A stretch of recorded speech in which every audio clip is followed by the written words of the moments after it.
Potensi gelombang pemutusan hubungan kerja atau PHK kembali menjadi perhatian. Konfederasi Serikat Pekerja Indonesia menjelaskan ancaman PHK massal bisa terjadi dalam 3 bulan ke depan. Namun di sisi lainnya, pemerintah dan juga pelaku industri menilai kondisi saat ini masih terkendali.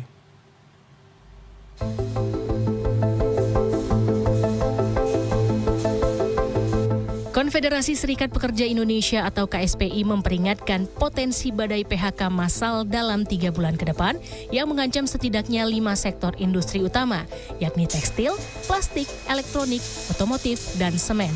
Dalam diskusi forum industri, Asosiasi Industri Olefin Aromatik dan Plastik Indonesia INAPLAS mengatakan, sejauh ini belum mendapatkan laporan adanya potensi PHK dari pelaku industri plastik dan turunannya.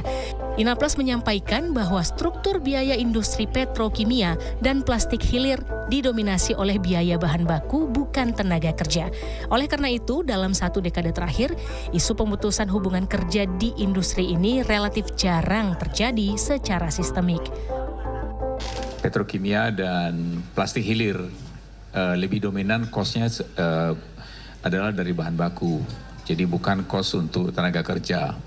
Karena itu kalau kita perhatikan sejak 10 tahun terakhir itu hampir ada bicara mengenai industri petrokimia dan pengolahan itu PHK. Jadi itu lihatnya dari situ. Jadi biasanya dia akan membentuk kondisinya sendiri sehingga dia bisa survive. Sementara itu, pemerintah menilai kondisi industri saat ini masuk dalam tahap yang perlu diwaspadai. Menteri Perindustrian Agus Gumiwang Kartasasmita mengatakan, tekanan yang terjadi tidak hanya dialami Indonesia, namun juga negara-negara lain. Dalam pernyataannya, Agus menegaskan keyakinannya terhadap daya tahan atau resiliensi sektor manufaktur nasional yang sebelumnya telah teruji saat menghadapi krisis besar seperti pandemi COVID-19.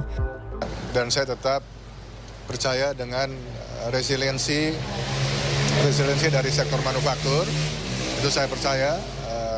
Sudah berkali-kali kita mengalami krisis dengan magnitud yang luar biasa, terakhir COVID, di mana teman-teman manufaktur bisa membuktikan resiliensinya, ya, bahwa ada tekanan terhadap market, ada tekanan terhadap bahan baku, ya itu memang dihadapi oleh semua negara, semua pihak, dan saya yakin ini sifatnya temporary.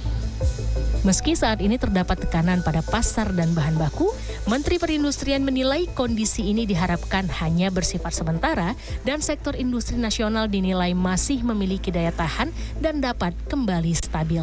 Desi Aritonang, Aryo Asmoro, Jakarta.